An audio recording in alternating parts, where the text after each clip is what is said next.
Today I'm going to show you how to remove sprockets on the KFX 400 and how to tighten a chain. First of all, to remove the front sprocket, there is two small bolts that you will need to take off this plastic cover.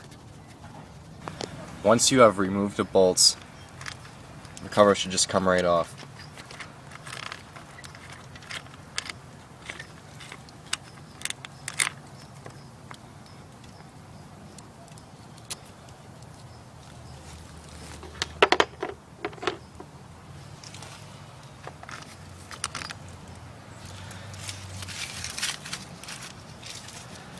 Once you have removed the cover, there's a bolt here and a bolt here.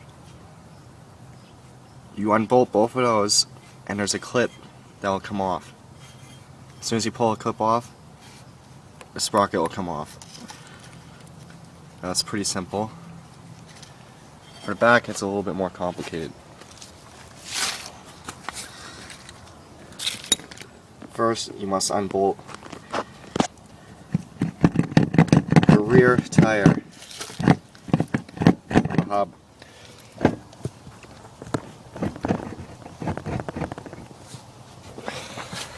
If I can get it off. Once you've removed that, you take an adjustable wrench, or if you have a big socket, which I don't, so I just use an adjustable wrench. Find one that fits. Then you have to take the clip off with some needle nose pliers or whatever works for you. Once you do that, you unbolt 4 bolts. There's 4 bolts on there that holds the rear sprocket on.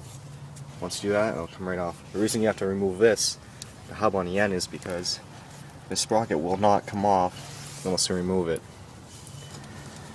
One thing I forgot to mention is after you put the new sprockets on, you're going to put the new chain on.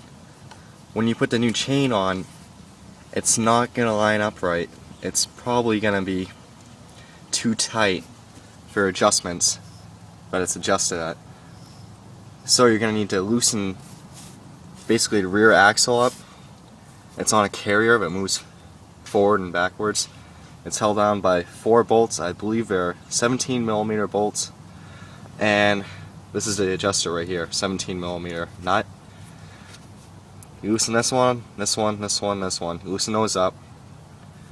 Then on the bottom, down here, you actually not tighten it, but you loosen it for a new chain to go on. Probably loosen it. I loosen it as much as you possibly can, and it will move this axle up, so it'll be tighter. This rear sprocket will be tighter up in there, so the new chain will go on easier. After you get the chain on there, it's probably going to be loose, obviously, if you just put a new chain on. So you're going to need to tighten this one back up to where this feels nice and snug. The way I usually test it is by actually sitting on the four-wheeler itself on the back, because if you go off jumps, the suspension is going to compress. It'll make the chain tighter itself. When you sit on the back of it, should just wiggle a little bit, you know, well, depending on how much you weigh. I weigh about 150, so just a little bit loose when you wiggle it. You know, just basically, you know, common sense. You don't want it too loose, but you want it a little bit loose, because when this shock compresses, when you hit a jump or just regular bumps, when it compresses, this chain will tighten up. It'll take the slack out of it, and you don't want to hurt sprockets or the chain itself. Just one more thing. After you get the chain tension to where you want it, one critical thing I kind of forgot to mention is, obviously, you gotta bolt these back down, get them nice and snug. You want these pretty tight. You don't want them too tight because you don't want to strip the bolt, but you want it pretty tight. I usually do cross pattern, to tighten this one, tighten that one. in an X pattern, so everything lines up square. This one you don't have to worry about because as a washer on each side, so it won't come off. So you don't. That's just to tighten and loosen it to adjust the rear axle, and that's it.